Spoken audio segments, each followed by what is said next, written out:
Delhi Mumbai express highway પર વડોદરા નજીક આવેલા માતર ટોલ પ્લાઝા પાસે મોડી રાત્રે સર્જાયેલી ગંભીર અકસ્માતમાં એક ટ્રક બીજી ઉપેલી ટ્રક સાથે ધડાકાભેર અથડાઈ હતી. અકસ્માતમાં ટ્રકનો ડ્રાઈવર લોખંડની એંગલોના જથ્થા નીચે દબાઈ કેબિનમાં ફસાઈ ગયો હતો. જોકે કરજણ ફાયર ટીમે 1.5 કલાક સુધી ચાલેલા જટિલ રેસ્ક્યુ ઓપરેશન બાદ ડ્રાઈવરને જીવિત હાલતમાં બહાર કાઢી તેનો જીવ બચાવ્યો હતો. મળતી માહિતી અનુસાર 3 જૂન 2026ના રોજ રાત્રે આશરે 12:30 વાગ્યાના અરસામાં માતર ટોલ ટેક્સ નજીક લોખંડનો જથ્થો ભરેલી એક ટ્રક ઊભી હતી.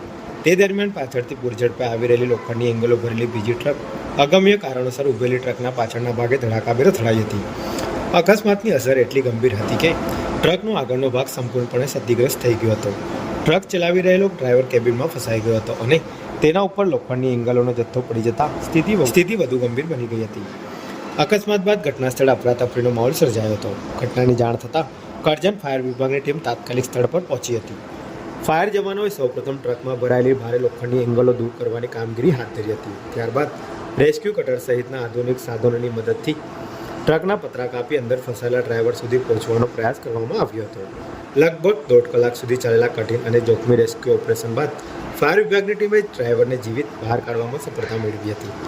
ઇજાગ્રસ્ત ડ્રાઈવરને તાત્કાલિક સારવાર માટે હોસ્પિટલ ખાતે ખસેડવામાં આવ્યો હતો.